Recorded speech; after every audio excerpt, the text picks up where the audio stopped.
Olá, meus irmãos, minhas irmãs, graça e paz. Que a paz do Senhor ela possa estar diuturnamente no seu coração, na sua vida, na sua família. Estou muito feliz de, nesta terça-feira, no programa Vida Devocional, estar compartilhando mais uma porção da palavra do Senhor com a sua vida, com a sua família. Louvo a Deus porque Deus tem dado condições para que essa palavra possa estar alcançando corações nos mais diversos lugares, em hospitais, hotéis, casas, empresas, metrôs, ônibus. Na verdade, não importa o lugar, né? O que importa é estarmos se alimentando da palavra de Deus. O texto que nós vamos ler, que nós vamos conversar nessa manhã, ele tem como título A Fé que Move Montanhas. E nós vamos utilizar o fundamento bíblico que está inscrito em Lucas, capítulo de número 5, a partir do 17 ao 26. Lucas, capítulo de número 5, a partir do versículo 17 até o 26. Antes de começar, quero proferir uma palavra de oração, acreditando e confiando no bom Deus e na instrumentalização do seu Espírito para que essa palavra possa ser aplicada em nossos corações. Pai, nós te louvamos, te agradecemos e bendizemos o teu santo nome, Pai. Muito obrigado, Jesus, porque grandes coisas o Senhor tem feito por nós e por isso nós estamos muito alegres, Pai. Muito obrigado, Jesus, pelas tuas misericórdias que se renovam a cada manhã. Fala conosco agora, Pai. Ensina-nos, edifica-nos e exorta-nos por meio da Tua palavra. Que possamos sair diferente de como nós entramos, Pai. E que possamos ter, ó Deus, uma fé provada e aprovada pelo Senhor, para a honra e glória do Teu santo nome, em nome de Jesus. Amém e amém. Meus queridos, o texto que nós vamos então trabalhar agora nessa parte da manhã fala sobre a cura de um paralítico. Essa cura de um paralítico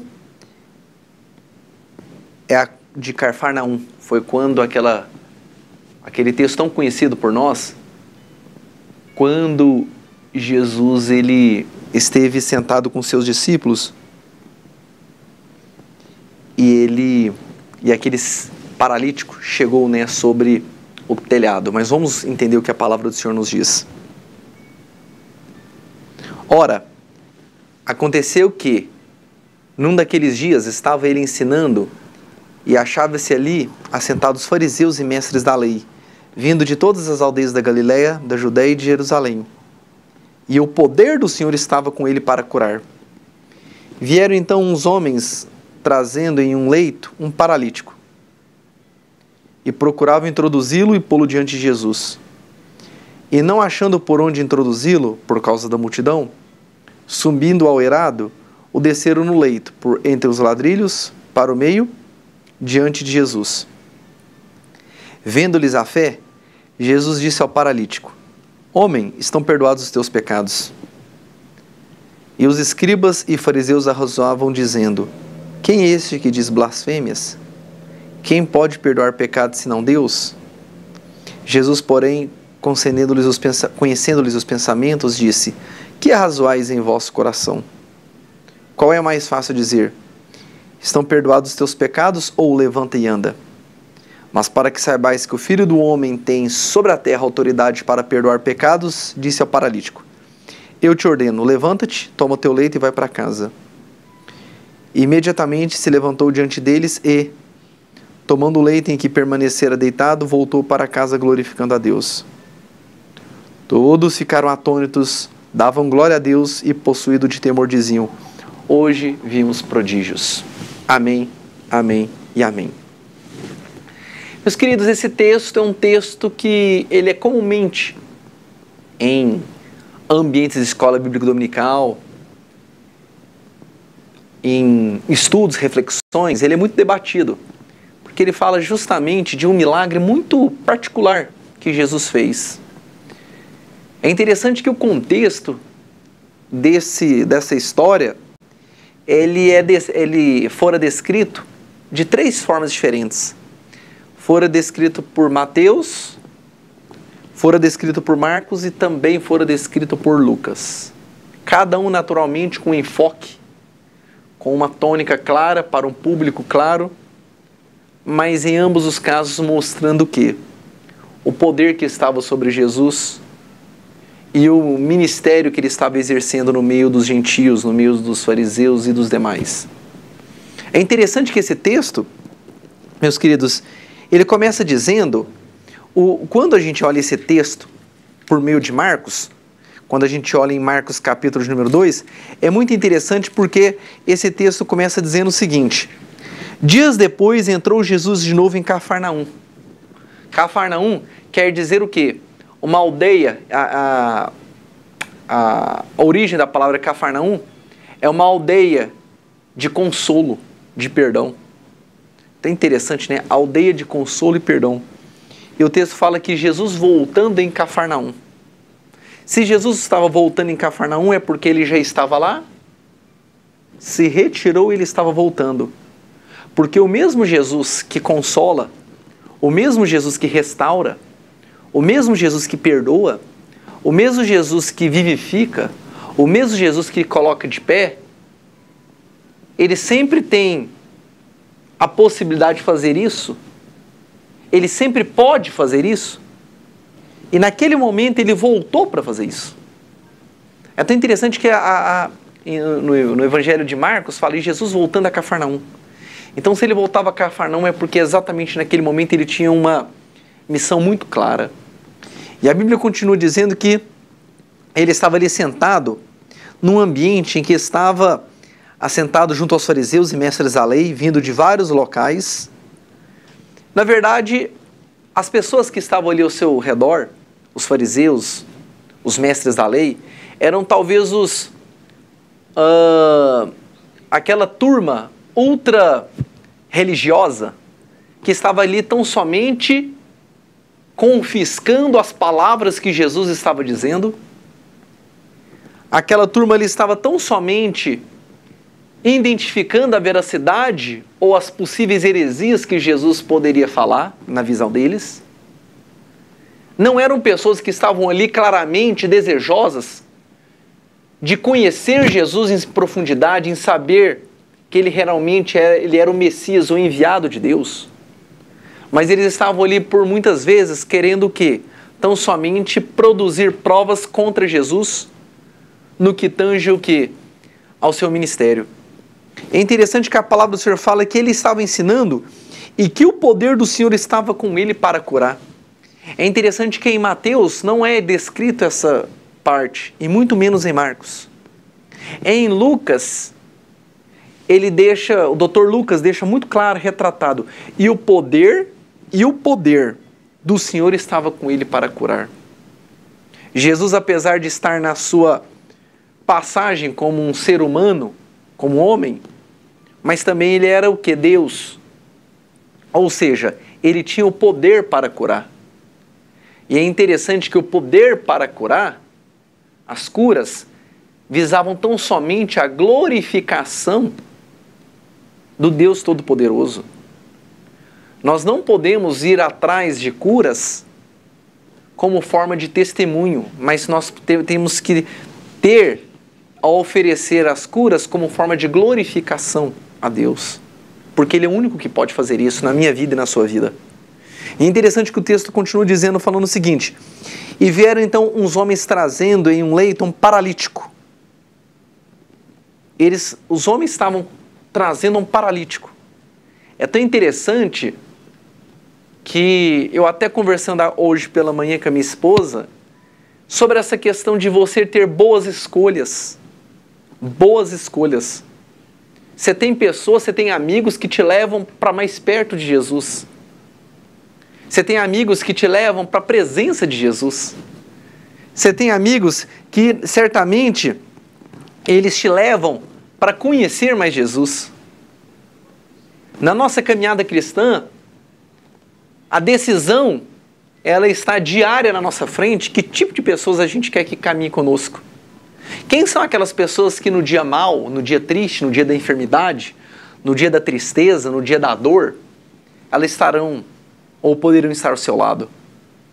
É interessante que a realidade que nós vivemos é uma realidade que você é quisto, você é bem quisto, não por aquilo que você é, mas por aquilo que você pode oferecer. O que um paralítico desse poderia oferecer? O que um paralítico desse poderia dar para os seus companheiros?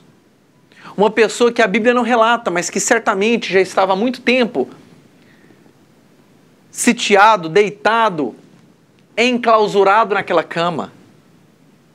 Mas é interessante que quando você tem pessoas que te levam para Jesus, pessoas que estão ali caminhando para e passo com você, buscando a mesma essência que é servir a Deus, são essas pessoas que no dia mau, são essas pessoas que no dia triste, elas vão te ligar, elas vão orar com você, elas vão mandar mensagem no celular, elas vão te visitar para dizer o seguinte: você não está sozinho.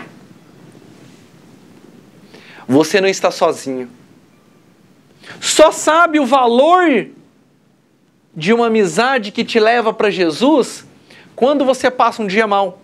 Porque quando está tudo bem, quando não há enfermidades, quando não há doenças, quando não há morte, quando não há falta de alimentos, quando não há falta de dinheiro, tudo é muito lindo, tudo é muito belo. Porque não existem problemas, porque não existem aflições.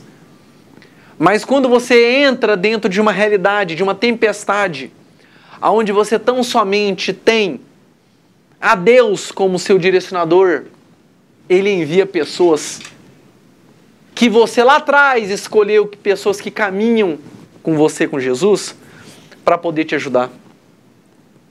E essas pessoas, esses homens, eles fizeram aquilo que a racionalidade humana talvez não era concebível. Que eles falaram o seguinte: olha o que a Bíblia diz.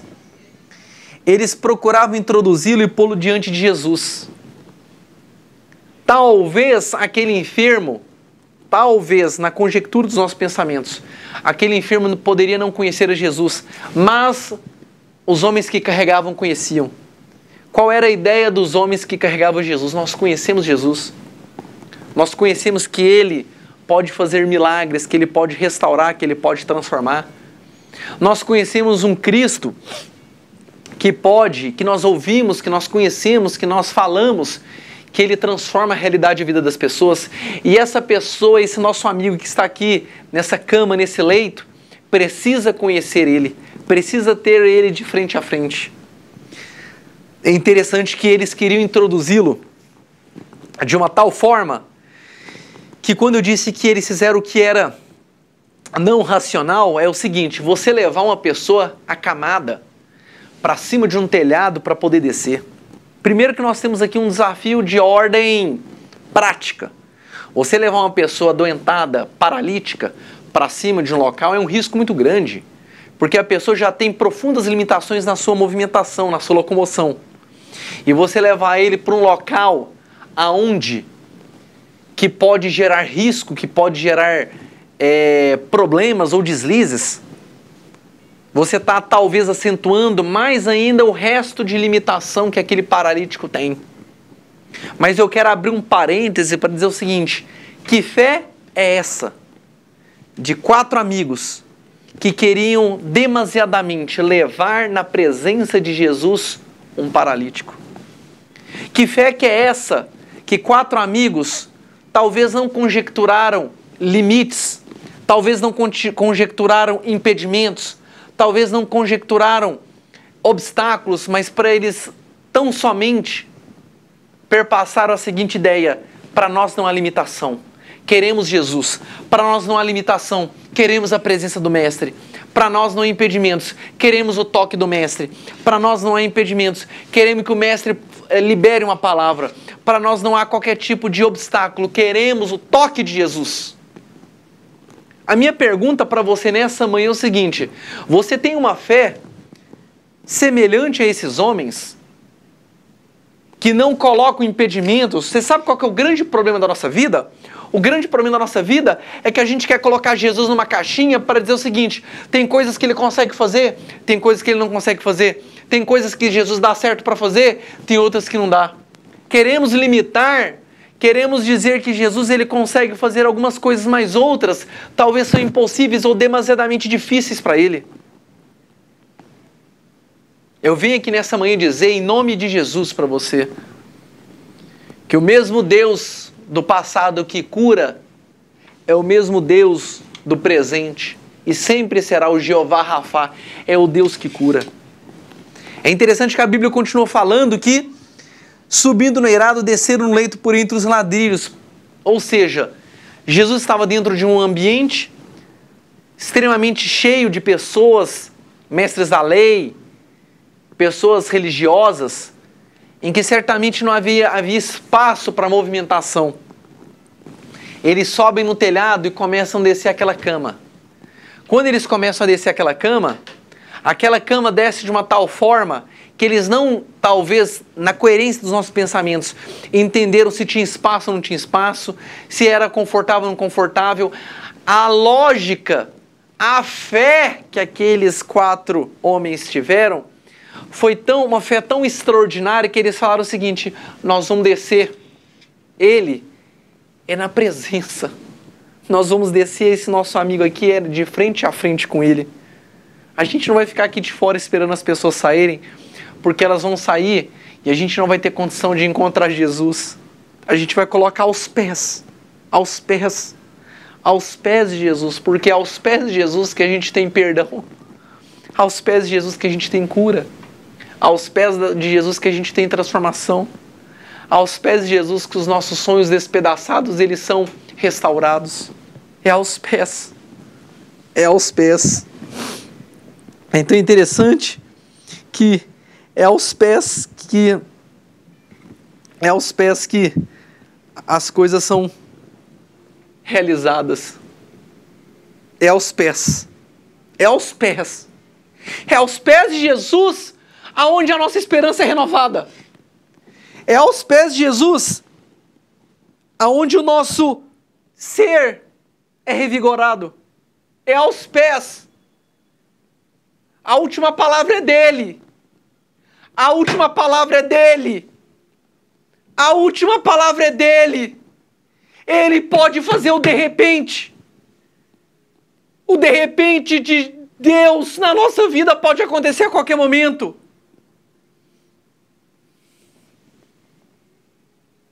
Eles queriam introduzir na presença de Jesus. E olha o que acontece, que a Bíblia fala. Vendo-lhes a fé, Jesus disse ao paralítico. A fé era de quem? Não era do paralítico. A fé era dos amigos.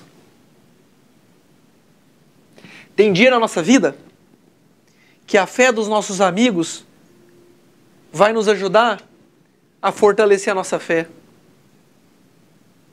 Tem dias que nós estamos tão envolvidos com os desafios terrenos ou tão submergidos na tempestade que vai ter uma ligação, vai ter uma mensagem, vai ter um e-mail, vai ter algo da parte de Deus para fortalecer a nossa fé. É certo e claro que a palavra de Deus é o nosso principal e maior combustível. Mas Deus usa a vida de pessoas também para abençoar a nossa vida. E olha que interessante. Vendo-lhes a fé, Jesus disse ao paralítico: homem, estão perdoados os teus pecados. Porque o objetivo ali era Jesus demonstrar que o Filho do Homem tinha poder para perdoar os seus pecados. Perdoar os seus pecados. Vendo a fé, olha só, aquela pessoa paralítica às vezes não tinha condição de esboçar a reação. Talvez ela nem conhecia Jesus. Mas aqueles 4, de uma forma absurdamente fervorosos, estavam cientes de que Jesus poderia fazer o milagre. E quando eles começam a descer, e Jesus vê aquele homem, ele fala assim: homem, os teus pecados estão perdoados. E a Bíblia diz o seguinte: e os escribas e os fariseus diziam, né, quem é esse que blasfemas, que pode perdoar os pecados senão Deus? Aí Jesus, conhecendo o que estava dizendo, falou o seguinte: olha, O que passa no coração de vocês? O que passa no coração de vocês?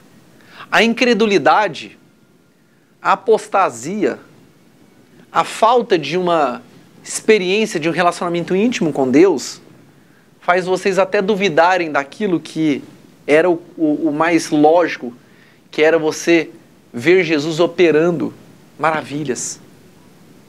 Talvez nessa manhã você não esteja paralítico numa cadeira, mas você pode estar paralítico nas suas emoções, paralítico no seu ministério, paralítico nos seus sonhos e projetos, paralítico na sua vida sentimental, paralítico na sua vida conjugal. Eu não sei qual a paralisia que você tem, mas eu quero dizer que se você levar essa sua paralisia hoje aos pés de Jesus,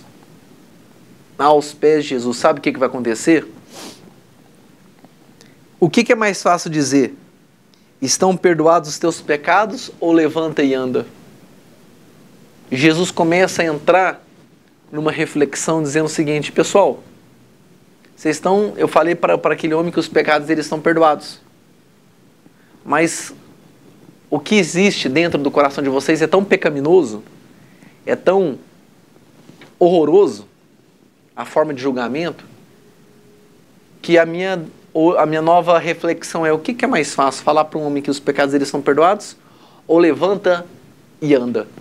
A Bíblia continua dizendo o seguinte: para que saibais que o Filho do Homem tem sobre a terra autoridade para perdoar os pecados, eu digo, levanta, toma o teu leito e vai para casa.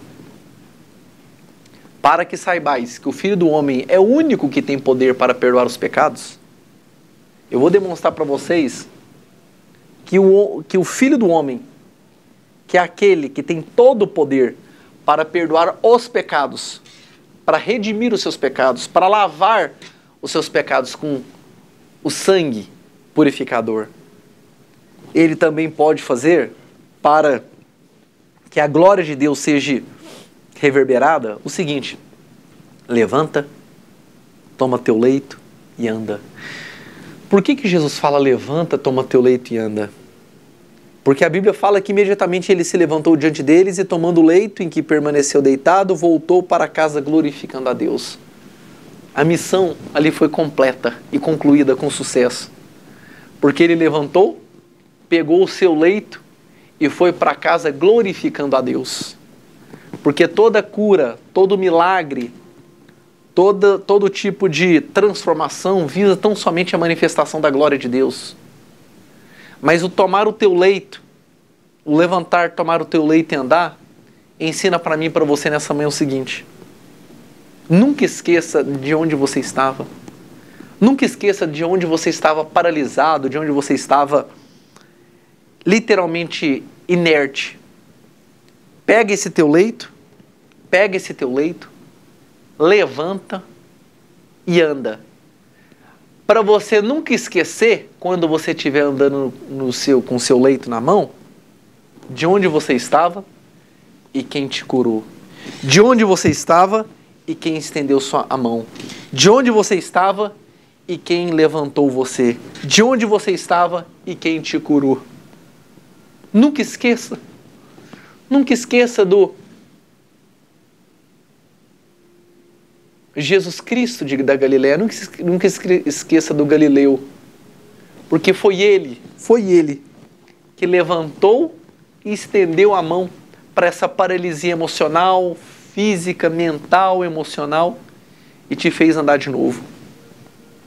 Eu não sei verdadeiramente o que tem passado na sua vida. Eu não sei qual que é a tempestade que você tem enfrentado. Eu não sei a quantidade de tempestades mensais ou próximas que você tem levantado, que você tem enfrentado. Mas eu quero saber que Ele remove montanhas. Ele traz pessoas para te abençoar a sua vida. Ele traz pessoas para dizer o seguinte: não perca, não esmoreça a sua fé. Não esmoreça a sua fé. Continue clamando, continue orando, buscando. E que cedo ou tarde, Ele se manifestará em seu favor. Vamos orar? Vamos agradecer a Deus sobre essa rica oportunidade de uma fé que move montanhas. Ou seja, o paralítico não tinha fé nenhuma. E certamente ele nem conhecia Jesus. Mas aquilo que aqueles amigos fizeram impressionou tanto Jesus, que Jesus falou assim: homem, não para os que estavam carregando, apesar de ele ter visto a fé dos que estavam carregando, mas para o paralítico: homem, os seus pecados estão perdoados. E depois levanta, toma teu leite e anda. Levanta. Levanta esse sentimento abatido. Levanta esse sentimento, reage. Reage aonde você estiver agora, em nome de Jesus. Em nome de Jesus, você vai reagir hoje. Você vai reagir dessa cadeira, desse sofá. Você vai reagir dessa mesa aí que você está, dessa cadeira que você está sentado junto nessa mesa. Você vai reagir agora. Você vai levantar e Deus vai continuar te fortalecendo poderosamente. Pai, muito obrigado pela tua palavra que vivifica, que transforma e que restaura. Muito obrigado pelo teu Filho amado Jesus, o Jeová Rafa, o Deus que cura. Obrigado, Pai. Que a nossa fé possa ser acrescida, que a nossa fé possa ser transformada, que a nossa fé possa ser, ó Deus, levantada em dias de tempestade para ser, ó Deus, aperfeiçoada. Perdoa, Senhor, os nossos pecados e, ó Deus, eu abençoo sobre a vida de cada um, Pai. Que eles possam reagir, que eles possam levantar nessa manhã, bater essa poeira, Pai, e continuar a caminhada com o Senhor. Fortalece-os, ó Deus, em nome de Jesus. Amém. Amém, meus queridos irmãos e queridas irmãs. Deus abençoe sua vida. E não esqueça que essa fé que você tem é uma fé que ela está sendo continuamente lapidada.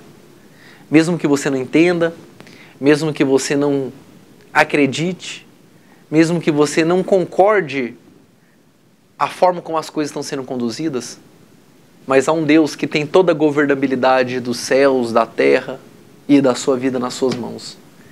E Ele certamente se manifestará com poder e glória. Ele certamente se manifestará com a autoridade assim que lhe foi dada, para que Ele possa intervir em seu favor. Deus abençoe sua vida, em nome de Jesus.